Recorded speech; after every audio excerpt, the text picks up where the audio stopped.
Alright, so I'm a huge fan. I think I watched Rocky Horror Picture Show when I was 5 years old. The first time, and I just fell in love with your character, Magenta.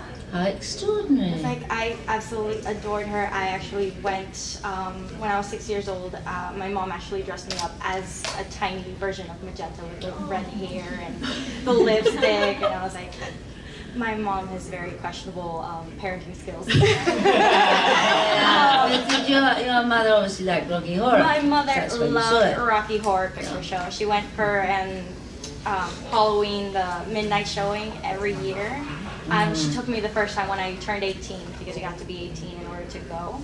But my question is, yeah. Boring. 18. Yeah, where you are. Sorry, that's America. It's okay. We watched it at home still. Yes.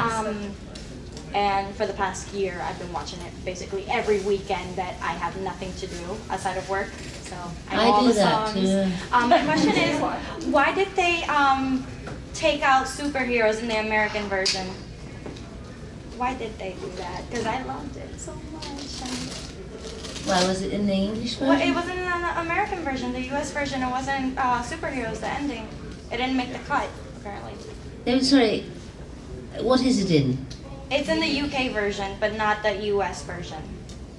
I don't know. It wasn't too long. It's 1 hour 20 minutes, Rocky Horror. It was 1 hour 20 on the stage without an interval, and the film, extraordinary, kept it to the same length. For a musical on film, that's extraordinary. That's why it's so good, it's short. No, I love it. No time to get bored. I know, it is. Thank you so much. Yeah, it's bloody stunning. I think superhero is wonderful. Because when I played the usherette on stage, I began in a room, 60-seat theatre. How many seats are in here? About 125. See? 60-seat room. And the stage was the width of this. And the whole thing about, well, we were going to put the band. There was a band. And so that's how they made a cinema screen, and then the idea of the usherette to sing science fiction, because it was meant to be demolished cinema, and they needed this. That's what the band was behind the cinema screen. See, I had to hide them somewhere. Anyway, so everything was necessity is the mother of invention. So that's why all these things happened the way they did. And it was extraordinary. And then we had no curtain. So I sat there with my ice cream tray under a piece of white netting. And so the audience would come in, and they'd come in on the door this side, and this was the stage, and me sitting here. And they'd come in and they'd sort of poke me and think, you know what I mean? Like that. Is it and you think, oh, stop it. Because it's like, what's that? They didn't know what I was. I've got this box and the shape, And then they invented this idea of having ushers with these masks on, like kind of ghouly people, who were Little Nell and Richard and everyone else, the cast.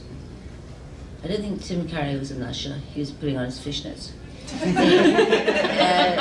And they were showing people to their seats, and people were really freaked out by them. They were quite scared of them. And they were invented because someone had to lift the net off me. See? So how was I going to get out of the net? So then they came to the net, because we had no curtain, and they said, glad you could come tonight. And she stood up, switched on the light of her ice cream tray, and sang science fiction. Wow. Very nice. It was wonderful. And then word of mouth, we were 3 weeks employed at the Royal Court Theatre. And I said to my agent when I went for the audition, I said, what is this thing? What's it about? And he said, I think it's something about a circus. Right. And I've been in that circus ever since. He wasn't wrong. Rocky Horror Circus. And this year, Rocky Horror, in its 40th anniversary, which is now last year, is now the longest running film in cinema history. And that is quite something. Because, and the reason for that is people say, you know, what about Gone with the Wind? And you think, well, that went. The thing is that Rocky Horror, why it is history, is it never left the cinema, and it's the only film that ever did that. Extraordinary. I find it extraordinary. And this year, last year it's called, we opened the Royal Albert Hall with the Rocky Horror film, just showing the film. And the Royal Albert Hall wouldn't let us, wouldn't let us have a shadow cast or anything on that stage. So 6,000 people turned up at the Royal Albert. I was a bit worried because it's England, and I didn't know, because we were talking about doing Radio City, and I think maybe we could fill that, but I didn't know we could fill the Albert Hall, but we did. And it was fantastic. It was. So the journey this thing has made has been extraordinary, and as you all know, it's generational, and just goes on and on. And then the amount of young people who've come up to me and, you know, said, Miss Quinn, thank you so much, you know, you've changed my life, and blah, blah, blah, and you think, And then this girl came up and said, thank you, Miss Quinn, said, I'm a lesbian, she was about 16, 17, said, I'm a lesbian from Essex. I nearly fell over. It's not, I had to be careful that I wasn't anti-Essex girls. There are jokes about Essex girls. Essex girls are white stilettos and fake tans and so they're not usually lesbians. Or maybe they are, I'm not sure. Lipstick lesbians? Sorry? Lots of lipstick. Lipstick lesbians. Well, yeah. Well, whatever.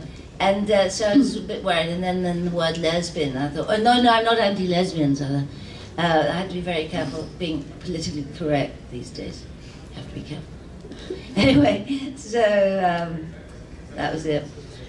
Pat, when you did this 40 years ago, when you went on that, when you were uncovered in front of that stage. No, I was uncovered more than 40 years ago. 40 something. Well, when you initially... 73 was the stage. So that's right. When you originally did that, would you have ever thought that that it would be like this now? That it would be crazy now? The minute they took the net off me, I knew it would be like this. Well, if someone had said to you, let's say someone like... Look, all right, I tell you. Within 3 weeks, word of mouth in this 60-seat room was word of mouth on the street. Thinking of David Bowie at that moment. So he was queuing up, Jagger queuing up, they're all bloody queuing up. And I came up the stairs on the last night, because after, we did 3 weeks, and then they said, would you stay on another 2 weeks, because we have plans for this. And I said, I can't afford to stay on here, and I've got other things to do. And I was a bit bored now. And because Magenta doesn't have much to do. I mean, she's got lots of screen time and camera time, but she actually doesn't, she hangs about a lot. So I got a bit fed up. I had to get on with things. And so I said, I can't afford to stay here. I hand 18 quid a week to my nanny.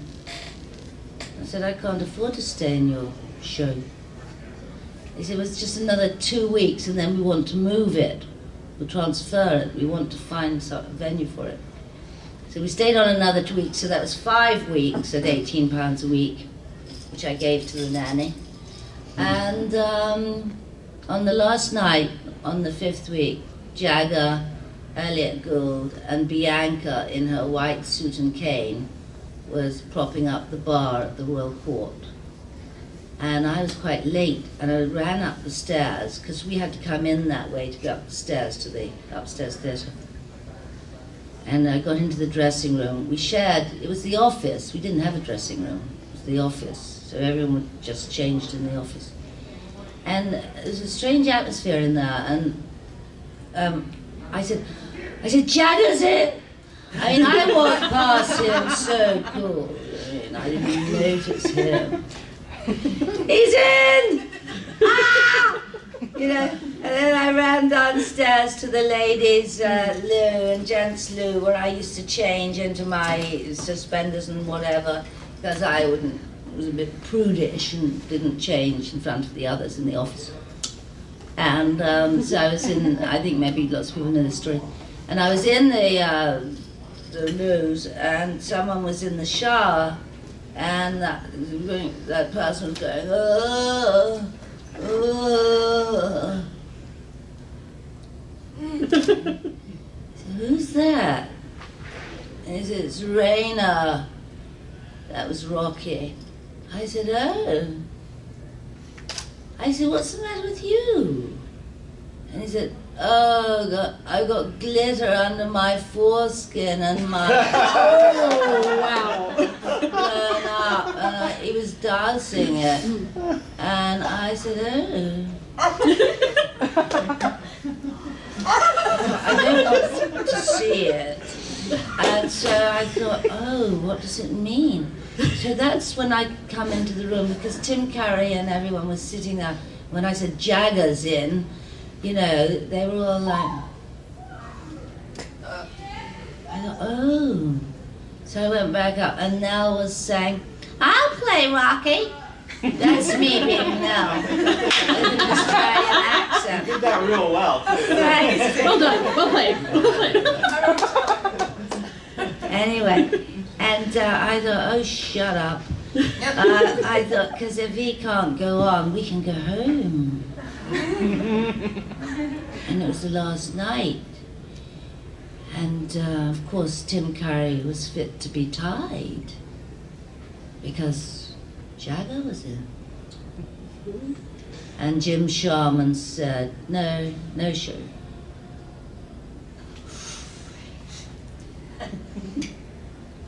I had a 5-year-old at home, you know, it was a bit exhausting. And no, he wasn't 5, he was 3, sorry. Even more exhausting.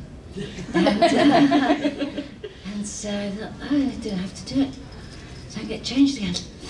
And off we went. So that was horrific, actually. I know. But then we did move and they all got to see it. Like Princess Margaret came and we had a night for the professionals in the theatre, which was a brilliant idea. So people like Angela Lansbury and people who were playing Gypsy at the time in the West End and everything. So we had an actual night for those who were in the theatre to come and see our show at midnight, which was quite an unusual thing to do in those days, you know. In fact, everything about it was unusual. So, and then I did a show with Peaches Christ in San Francisco. And I don't know if you know of Peaches Christ. I do now. And he's Joshua Grinnell, and he's Peaches Christ. And Peaches Christ runs the, what's it called? The theatre in San Francisco. Again, it's a gay theatre. Sean Penn made that movie. Milk? The Castro, yeah. It's the Castro. The Castro. So I stayed up to watch the Sean Penn movie one night because I love him. And I thought I'd watch this. And that was him. What's he called? The Castro. Harvey. Oh, Milk. It was called Milk. It was Harvey. It was him as Harvey Milk. Harvey Milk.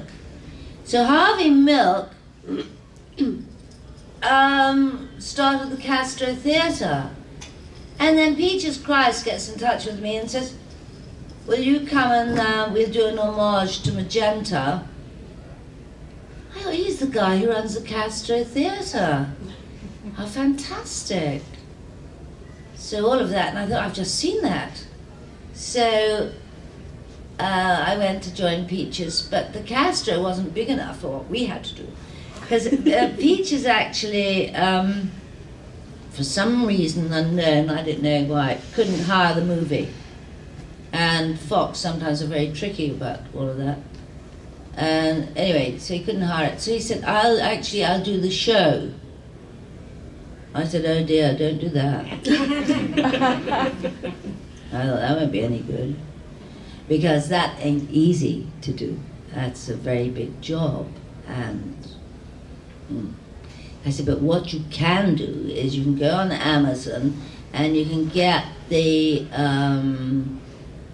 show that we did. We won the best thing to come out of the Royal Court Theatre in 50 years, and it was a public vote of what was the best. So over Stoppard and John Osborne and Beckett, all of them, we won. And Christopher Hampton, the playwright, a few days before said to me, Pat, you've won. I said, won what? He said, you've won the best thing to come out of the court in 50 years. I said, good God. So Richard O'Brien had the great idea to make a Rocky Horror concert where we all sang just the songs and just like several narrators connecting it. So no show, just the songs. It was brilliant, and it's on Amazon. They recorded it. So I told Peters, you get that, and we'll do that. And nick the lines from the narrators and get that amount of singers to sing. So he got a lesbian Elvis Presley impersonator. She was brilliant. He got the latest guy from X Factor. You know. Adam No. The winner. No, not the winner. He didn't win, but he had the most amazing voice, like another God-given Meatloaf voice. Extraordinary.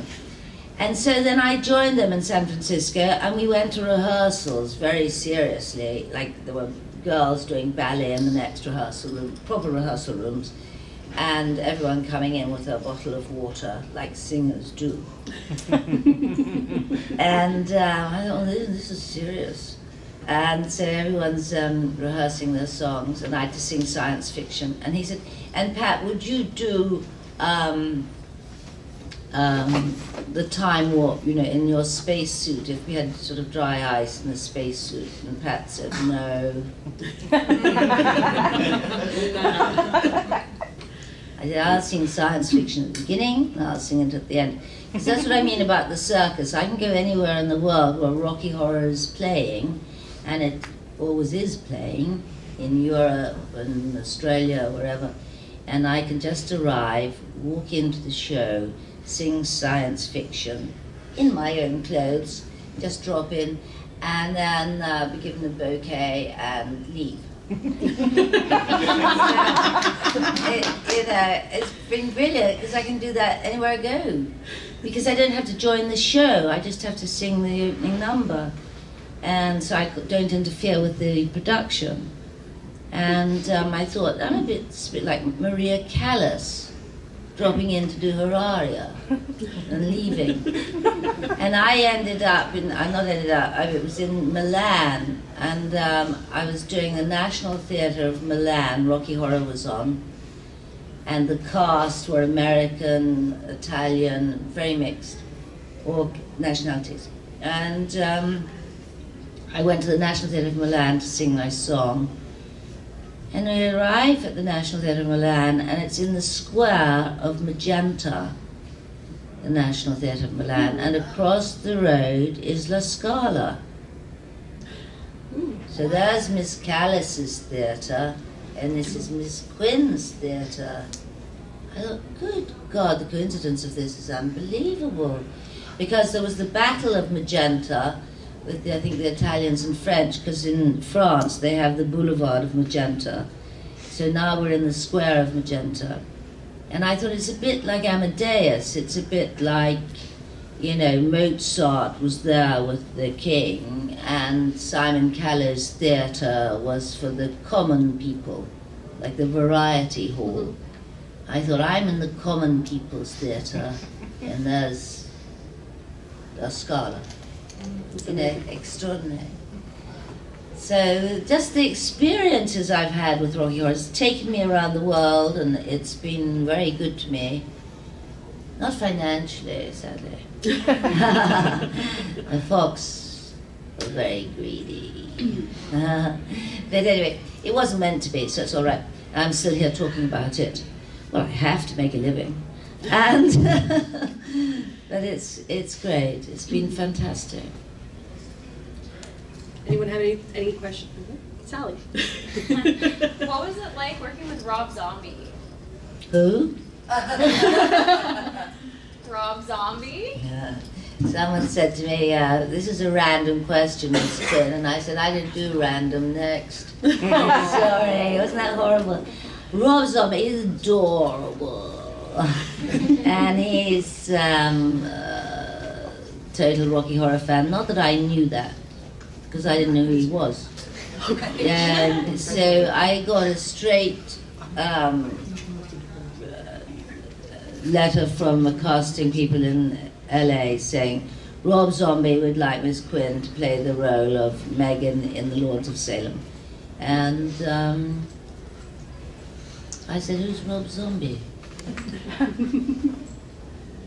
And someone said, there wasn't anyone under 30 or any goth that existed who didn't know who Rob Zombie was. And they said House of Thousand Corpses, so that came in and it was put on. I thought, bit grisly, there's good actors there. And then they put on White Zombie, and I said, will you turn that thing off? They said, it's Rob Zombie. I said, keep him on, he's wonderful. Then dead girl. So anyway, it turns out I arrived in Hollywood to make The Lords of Salem, Mr. Zombie, and I go on the set, and then eventually I said to him one day, it was rumors was going around, you know, saying that people said to me on the internet that you had dinner with Rob Zombie about 10 years ago. I said, really? I said, well, I don't think so. And so I was sitting with him, and I said, it's being rumoured that I had dinner with you 10 years ago. He said, well, you did, Pat. Oops. I said, could you give me a clue? He said, well, my hair was much darker then. And I thought, still don't know who you are. Which is just like a girl saying I was blonde and not red. Do you know what I mean? I mean, how vain can a boy get? He's going a little grey, Doctor Who. And a little white, Mr. Patrick. And then I said, he said, yeah, and then we went to the Groucho for dinner, and I said, oh. I said, are you the Crow Man? He said, yeah. I said, what happened to you?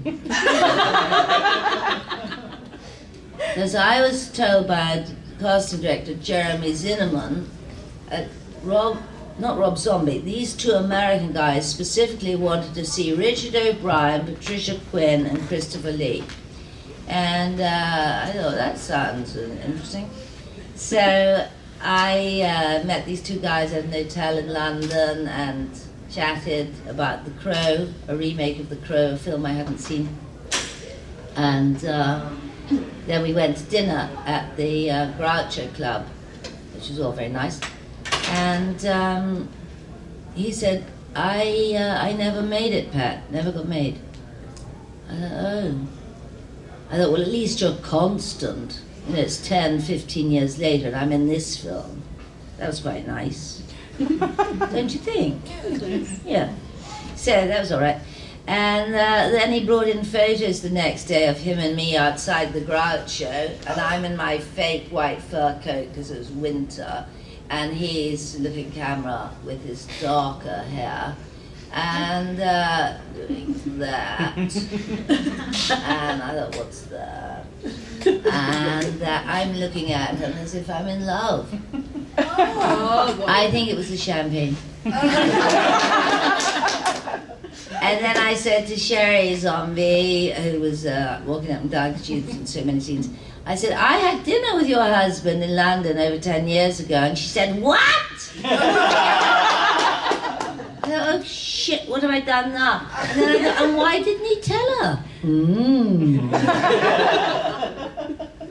Curiouser and curiouser. Anyway, so that was him. So Mr. Zombie, and then everyone who knew about his films, Halloween and things, knew that he There was always a Magenta kind of lurking, I believe. I don't know about this because I never saw these films. Always has been. Yeah, always. Everything that he's made has always had that type of a character in it, like a Magenta type of a character. Oh, Always has been. funny. Anyway, so then good old Zombie. Before I even got to Hollywood, there were two sisters in this film, me and Judy Geeson at the time, two. And then I was suddenly told I had a third sister. Oh yeah, who's that? And then an actress called Dee Wallace. And I thought, So he said, but we're sending you the rewritten script. Because I accepted two sisters, and I knew what my part was, not three. So the script wasn't rewritten. He just gave her half my lines. Oh! Naughty Rob Zombie. So then it got off to a great start because we got on the set, and Dee Wallace the first day said, are you two Brits going to talk with English accents? I said, I don't know. And Judy Geeson said, oh, well, I am. And she's lived in Hollywood for 20 years. She's actually got an American accent, but she doesn't know it. Okay. She thinks she's very English. Anyway, I said, in fact, I don't know. I said, we can ask the man himself. There he is. Mr. Zombie.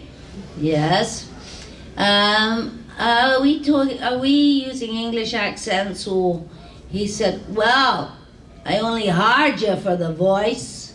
Oh! I said, but I've been practicing my Betty Davis. I didn't want to be English. I was meant to come from Salem.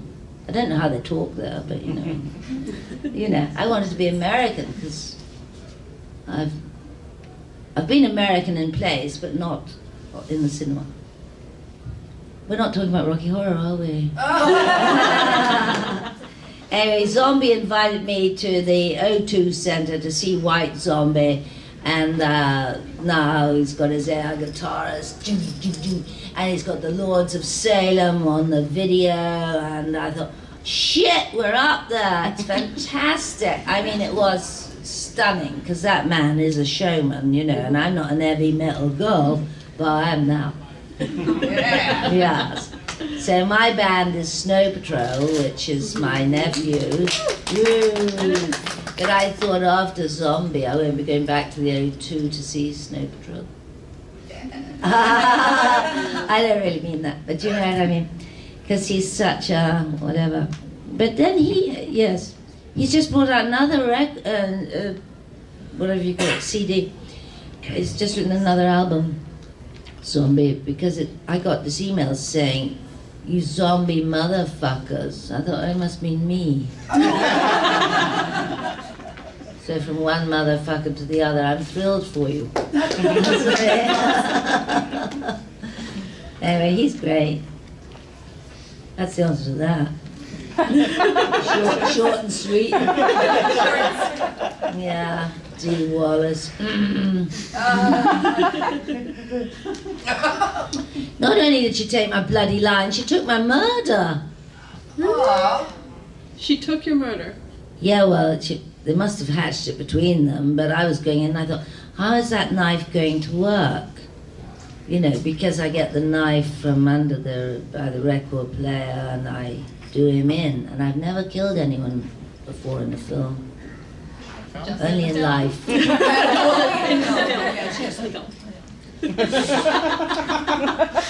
Shut my mouth and strap me down. Sorry. Anyway, and so I was thinking, I wonder how it would work. Is it one of those daggers that, you know, like a kid, that the blade goes in? I hadn't rehearsed it. I didn't know how it was going to work. And then we hadn't sort of discussed it. We were in the middle of giving the man I'm about to murder tea. And we're sitting having a tea party. And Dee Wallace, my sister, says to her, could you get us some more tea? And, well, Dee Wallace improvised quite a lot, and actually went on to tell me how American actresses, you know, in America here, we improvise. I said, really? I said, well, that's, you see, we were fortunate enough to have writers like Shakespeare, so we didn't need to do that. I know how to improvise. I studied Stanislavski, you know. So anyway, so she improvised so much that I used to stand back in amazement at what she used to say. And then she was talking to him and whatever, and the whole thing is that we're looking for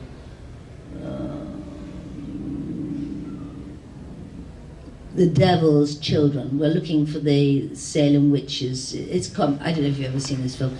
But anyway, so I'm very interested in children and who they are and who they're spawned from. And anyway, so this man comes and she says to, whatever, we have this chat. Anyway, so they say, sisters, go and get another pot of tea. So she goes out to get another pot of tea, and she comes back with a shovel and proceeds to bang him over the head. And I thought, oh, why is she doing that? Because it's not in the script, and I hadn't read that, and nobody told me about it. She didn't come back with a teapot, she came back with the spade. Oh, is she knocking him out so I can get the knife and kill him? This is all on screen, this is being filmed, because this is what's going through my head. I mean, I'm very interested. And then I proceed to see that then they bring in a wooden box and put his head on it, and then they bring in buckets of blood and throw it on the floor, Kensington gore, and she, you know, whack, whack, whack, whack. And I thought, I think he's meant to be dead now, so when am I going to murder him?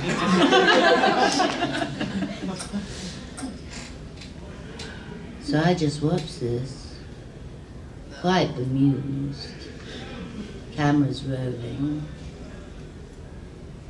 and when they finished, I said, more tea?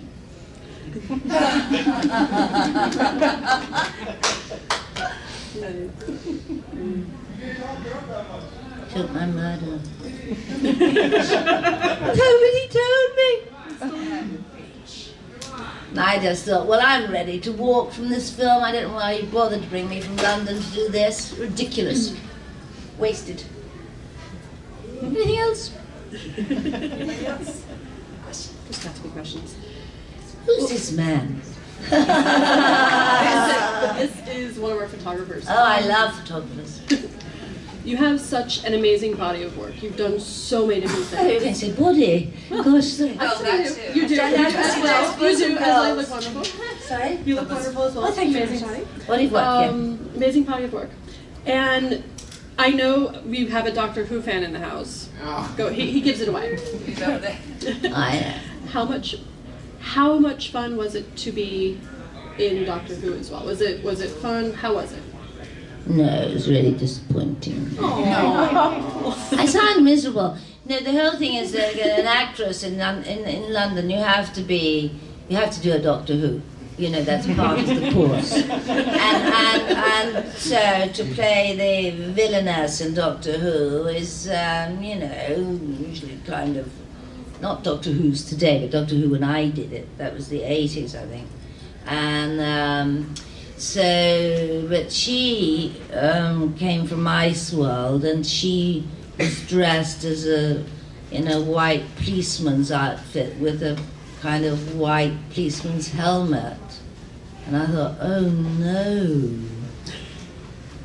How can you be a villainess looking like that? Do you know what I mean? It was so disappointing, that costume. Anyway, I mean, the scripts and all were great. People loved it. It was called Dragonfire, and it was the worst dragon you've ever seen in your life. Just a man walking around with a dragon's head on. that people loved that about Doctor Who, like no special effects, before special effects. Well, Rocky Horrors was before special effects. The lips are not a special effect. They had to work out how to do those lips. You know, they had no effects to do those things. So it's extraordinary that they did it. So my Doctor Who was... And also, I love Sylvester McCoy. He's my neighbour, and he's been an actor I've known forever, but he's not my favourite Doctor. And the thing is that one's age is given away by one's doctor, you know what I mean? So I saw Pertwee and Troughton. I like Troughton. I've acted with him. And then when it came to Baker, not Colin, the other one. Tom Baker. I don't know. So I left it. But it's like one's children, you live through Doctor Who. I didn't continue with Doctor Who, you know, but, you know. I mean, that's one's children. Everyone all used to go and hide behind the sofa when the Daleks came. I've met a lot of Daleks at these conventions. Bloody amazing. And one of them was how the Daleks were, because my friend Verity Lambert created Doctor Who. She created, I did Christabel Pankhurst about getting the suffragettes and getting the vote, and that was Verity Lambert who employed me for that. But she created Doctor Who, and there's a film just been made about her. She's in that, her character. In the Doctor Who, it was a biography of it all. Yeah, I've never seen it. It's going to be really good. But Verity, how it was done.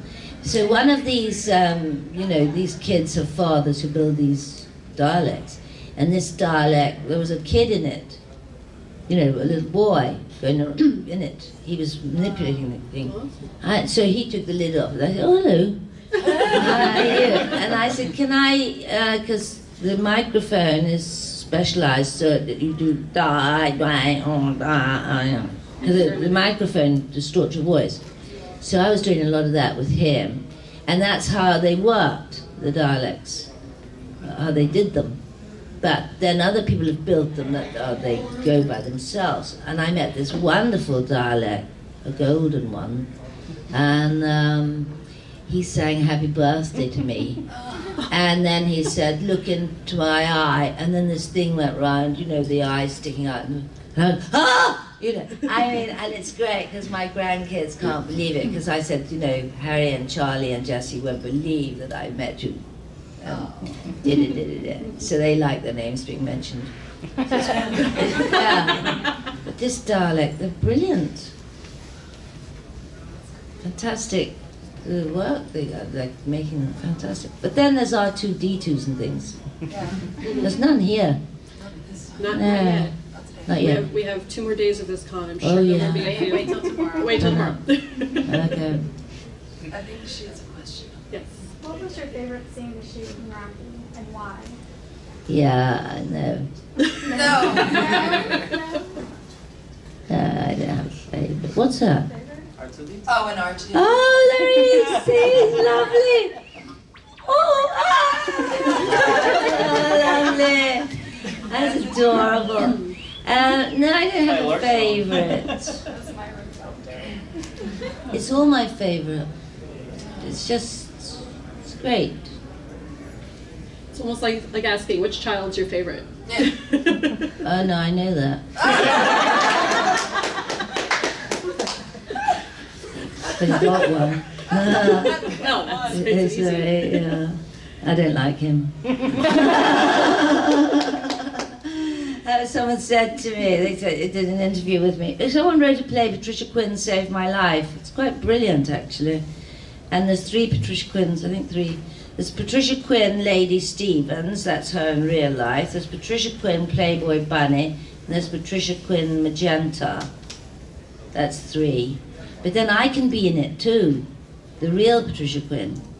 So 3 actresses playing her, and then 2 girls at a convention get caught in this, just a black space, where 3 Patricia Quinns are like a Greek chorus and play tricks on them. It's quite brilliant. And so I was sent this play, and they said to me, you don't have to, if you don't like this play, you can say no to it because your name's in the title, so they can't use your name if you don't like the play. So it's written by this girl, Alison Carr. So I started reading this play, and it's quite shocking she obviously read everything I'd ever said or was written or whatever, and everything in it was me, you know, and it's quite shocking to read yourself, you know, and you don't know what's coming next. Like turning the pages and thinking, what should you do now? You know, watch out. And then it came to the end, the last page, and it said, and what is she like now? And somebody says, oh, she's still fabulous. I said, put it on. It was bloody great. And then we did it at the Edinburgh Festival. And then the real Patricia Quinn can come into it. It's at a convention like this, and these two girls get locked in this room. And one is there to have the real Patricia Quinn. She's bought Patricia Quinn's boots at auction and wants Pat Quinn to sign them so she can sell those and leave her boring husband in Scotland and join the Las Vegas shadow cast. See?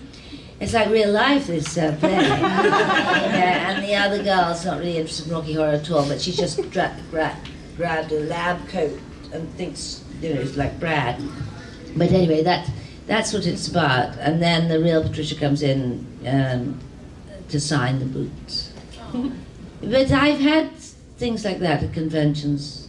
Things have happened, you know, like, it wasn't far from the truth, this play. It's fantastic. Very fun. In fact, people should do that instead of shadowing the film. As the entire shadow. Oh, sorry! Entire shadow cast It's a bloody pineapple lanterns. Sorry. I'll never work that out. It's funny. That's funny. But shadowing was so fantastic. I was thinking, we were at the 15th anniversary of Rocky Horror was the most stunning event ever. And it was at 20th Century Fox Studios. And we took over the biggest sound stage, Lou Adler told me, because it was Marilyn Monroe's last movie. They had to build a swimming pool, and this is the biggest sound stage. So we all arrive in LA, and we rehearse with Adler. Adler's Mr. A&M Records, and he's there with the baseball cap, and he's doing the soundboard. If you can't sing, Lou Adler could make anyone sing. Wow. It's unbelievable. Extraordinary. And so he was doing that. So we were rehearsing our songs from the film, and then Meatloaf arrived from tour in St. Louis with both his managers and, you know, briefcases on the stage, and, you know, it was all very exciting. And then, this is the 15th anniversary, they're bringing out the VHS. At last they release it. Now, the whole thing was because they wanted to keep that in the cinema, which they've done for 40 years, you know, to keep making money. Now the VHS comes out, limited edition, they lied. Okay? And then so we arrive on the night, and on the night they have a marquee next to the sound stage. And in this marquee was the whole of Hollywood was in that marquee. So we got Jack Nicholson, we got Twin Peaks, which was the big thing at the time. Everyone who was anyone was in that. It was extraordinary. And and Daryl Hannah, who was going out through Adler at the time, and my son, she'd done the Splash or mermaidy thing, and my son was. I'm getting into conventions mixed up, but she was another one. And my son, all his friends said, "Can you get a photo of her?" You know? And Quinn was looking forward to that. And she turned up as riffraff with a hump back and the bald head. So you got the photo with her? No, he didn't take that. That was a big disappointment. So this marquee was just chock-a with everyone who's anyone in Hollywood. It was extraordinary. They all knew Rocky Horror. And then the shadow cast the screen was massive, you see, not like these small cinemas now. And so massive, massive screen. So the shadows were literally shadows. It wasn't a show in front of the screen like it is today with props and everything. I mean, there actually just were shadows because that's the size they were against, which was actually fantastic, if you can imagine that. It isn't like that now, you know that. No. Like you go to another show in front of a show, yes. But no, shadowing really was shadowing when screens were that size. It's really extraordinary. We were the toast of Hollywood that week. Yeah. And as Richard O'Brien said, I said, can we stay on for a bit? And he said, no, he made out, you know, when the party's over, you get out of town quick. Gone. Because when it's over, it's over. Yeah. And so that was the first taste of it. And they had hot dog stands everywhere. They had the film showing everywhere. They had like 1,000, not quite, motorbikes. You know, they really dressed the whole thing up.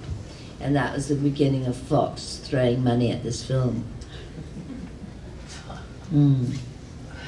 And they still throw money at it. Not at all. They didn't even give me one of those red bloody vinyls. Oh. Do you have an opinion of like the fact that they're remaking it? No. Good luck. No. It'll be like Glee. It's wonderful because Glee absolutely put Rocky Horror back on the map. It did enhance it, and this will doubly enhance it. And Lou Adler sent me an email, and it wasn't addressed to me, but it was me because it was my address. It was my email, but it didn't say Dear Pat. Not quite sure why. But anyway, what it did say was TV is like yesterday's takeaway. Like it's here today and gone tomorrow, sort of thing. Like yesterday's fish and chip paper or whatever you call it. And this won't in any way affect the amazing work that you all put into the film and blah, blah, blah. And I thought, imagine shitting on your project before it begins.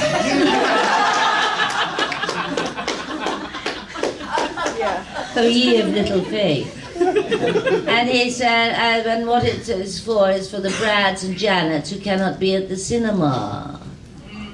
Those who are sitting at home and can't. He lied again. So anyway, that's that. What can one say? But casting results have been coming fast and furious today. Boom, boom. So I don't know what to think about that. Except everyone thinks it's TV, and then you think, and also they're going to make it very long. That's not a good idea. And the last thing is it's TV, and then suddenly someone said to me, but TV isn't TV anymore, Pat. There's things called plasma screens. So who can say? So do any of the shadow cast have a question for Pat? As I'm looking at them all looking like, you ask, no you ask, no you ask, no you ask. Are you excited about tomorrow? Hey, what am I doing? I believe it's true. Whatever you want. I'm coming to see you. Woo! Yeah. No pressure. Yes. No pressure. Under pressure. Oh God. Sorry. You see, he wanted to do it, and he, Mr. Bowie, I loved an interview with him, even he didn't know his name. But I, of course, called David Bowie. Others say Bowie. I don't know who he is. But anyway, he wanted to be Frank and Jagger, film-wise. Of course they did. And that the director stuck with Tim Curry. He wouldn't have anyone else. Quite right. And he was right. It's hard to imagine anyone other than Tim Curry in that role. It's true, but the others could have done it. But the whole thing was that we had Bowie's Ziggy Stardust makeup artist. He did the makeup for the film, Lautrec.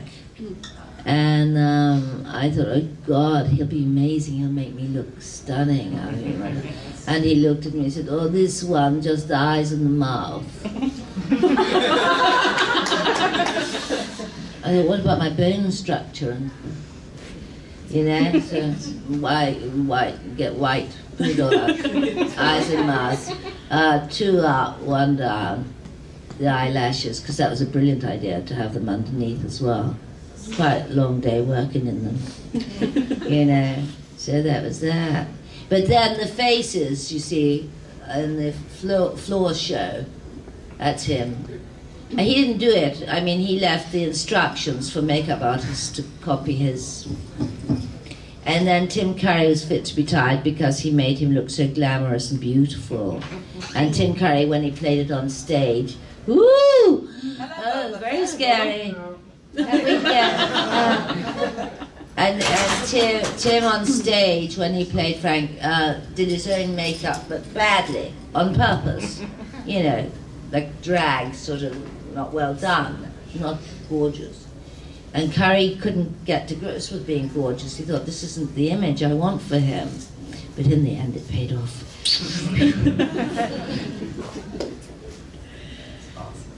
See. You were holding on to a question before. Yeah. I was wondering about shock treatment. How did that emerge? I know Richard O'Brien was trying to do like a sequel for it, like not a direct sequel to Rocky Horror, but it still had Brad and Janet. Oh, fuckers. I read it in a magazine. Yeah, I read that Richard O'Brien killed off Magenta in a magazine. I said, am I going to be in your film, The Old Queen, Richard? Which I thought was a ghastly title.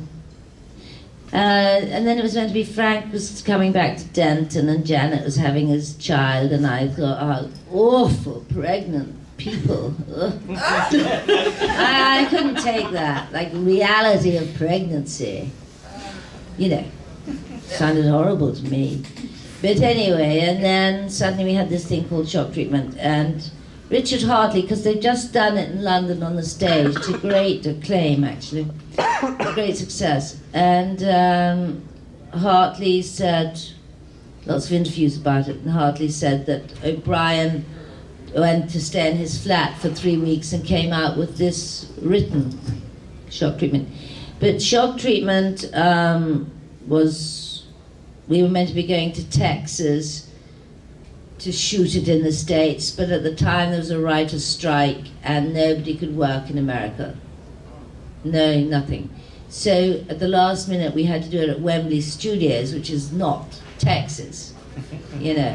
So that was a very small studio, so it all had to be adapted and whatever. And the point is, like in the dressing room, Barry Humphries said to me, do you know what this movie's about? And I said, no. Still. Oh, I do now. But it was so ahead of its time. You're looking at your watch, young man. Would you like to go? Huh? Would you like to go? Oh, no. I thought maybe you had a date. No, just that my watch didn't want to turn on. Oh, right. I was trying to see it. Okay. Sorry. Anyway, who was that at the door? It Bananas. looks like a Goku. I'm not sure. Okay. A what? Brilliant. Big hair. Lots of big hair. Anyway, what was that? What were we talking about? Shock treatment. Oh, yeah.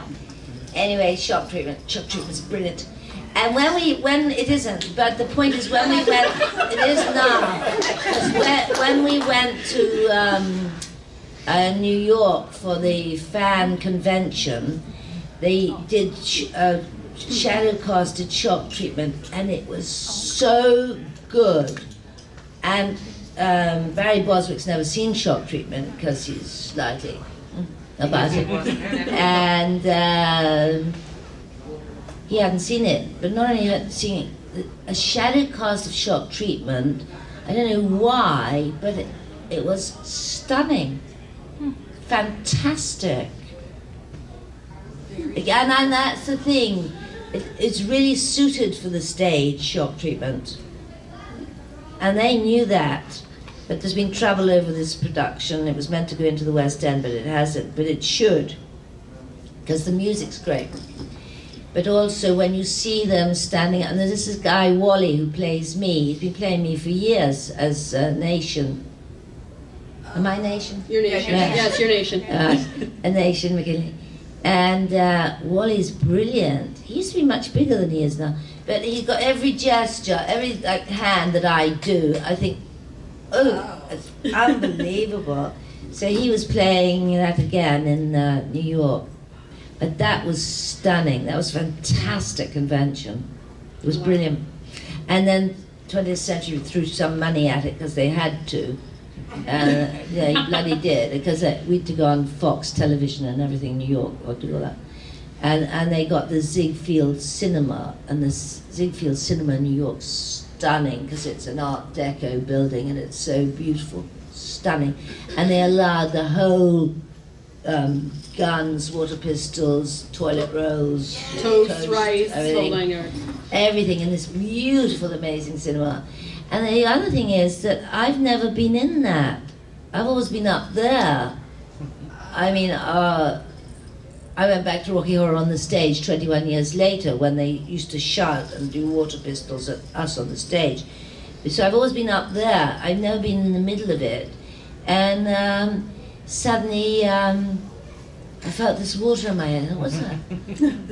Oh shit, I'm in the middle of this. And then suddenly toilet rolls, well, they aimed them at me. Oh! You know? No, it was great. I thought, I love it. Wrap me up in toilet paper. It was fantastic. And Nell got so overexcited, she ran on the stage and did her tap dance and pushed the other little girl over. She's always doing that. You know? I mean, she just can't let her take it. So, you know, that little Columbia just went to the wall. Tripped her up. It's so funny. Because she's good at it, she still remembers how to do it. So we've had a ball, and it's great to be here. Where am I? Miami. Miami. I'm still in Miami. Miami. It's the lights, I get confused. It's just I haven't been outside the door since the aeroplane. You know. Like a dog in the park. For the drinks. Oh yeah! We'll take you to the bar later. Yeah, great. I love this, awfully nice. I've just been asked about doing a one-woman show in Edinburgh, but they said it has to be an hour long because that's the slot. Well, you know, that wouldn't suit me. You'd have to cut it down. You're at least a 2-hour girl minimum. I knew he was looking at his watch. Claudius, everyone. Yes. Shoot. I know. But it's just one of those things, you know, you get on the flow, and there's so much of it. Years of it. Extraordinary. So we have time for one last question for Patricia, if anyone has something. Anyone, come on. Come on. There it is. Yeah. Which did you like better, doing the play or the movie for the Rocky Horror Show? Picture show. Rocky Horror. No. There's no liking better. You know, it's completely. It was part of a evolving thing. We were never going to make a film, and that was 2 years later. I mean, the Britt Eklund took she was his girlfriend at the time, took him to see Rocky Horror, and she said, if you don't do something about this. So he took it to LA, to his place, the Roxy in Sunset Boulevard, and put Tim Curry in it and Meatloaf and everyone else, and they played that for a couple of years. So Tim Curry was the toast of LA. I mean, the toast. He was at every pool of everyone in the world. And then they took it to Broadway, where it completely bombed. So Tim Curry wasn't poolside anymore. Nice like that, LA. You know? And that was horrific for him. And also, I suspect, I can't imagine why it didn't work, but the point is, I think maybe New York doesn't like LA telling it what it should like. You know, it was the wrong way round, sort of thing. I think, I have no idea. And then the film came up, and then I went to lunch with them, and they said, we're going to do a film. I thought, oh, right. And then they said, but it won't work, you usherette singing science fiction as a cinematic idea. And I said, you mean I'm not singing that? And they said, well, no. I said, oh, well, then I'm not doing your movie. Because I only did it for that song. Magenta was something else. And she just time warps around. And then they said, whoa, whoa, whoa, whoa, whoa, just a minute. And I said, no, I'm sorry, but, you know. Oh. And they said, O'Brien said to me, Pat, you always say no after lunch, not during. Figure that out.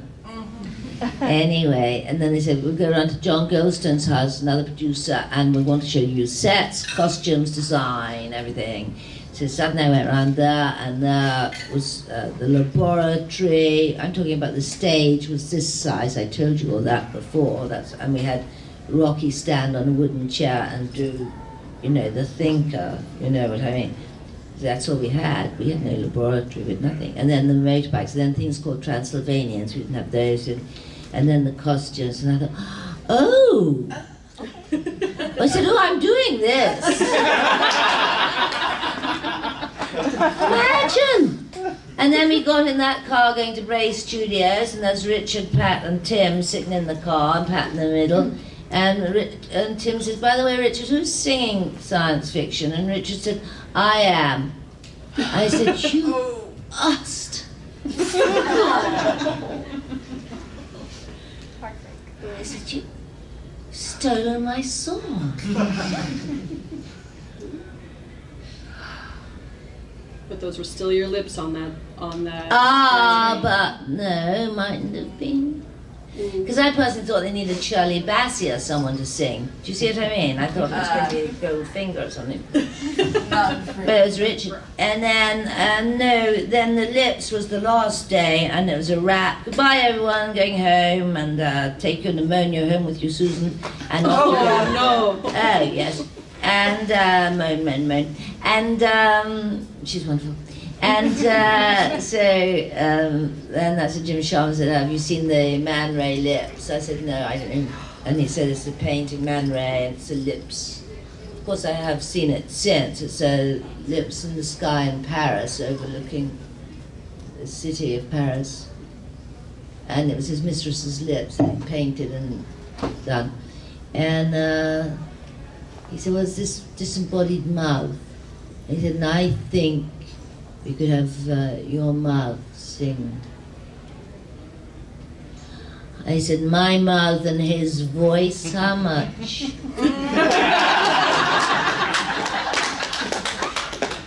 Imagine.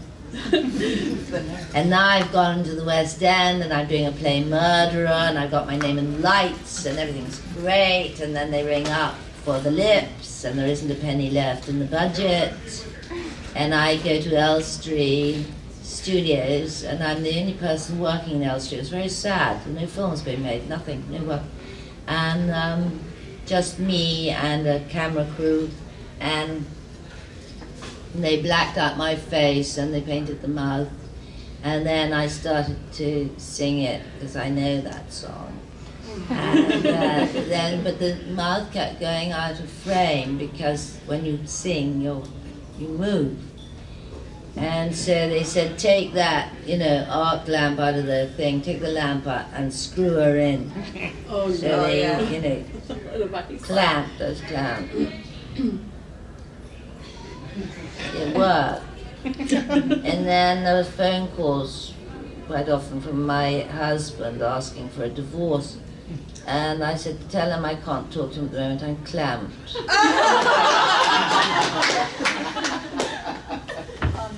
And on that note, Patricia, we're going to have to say shut up.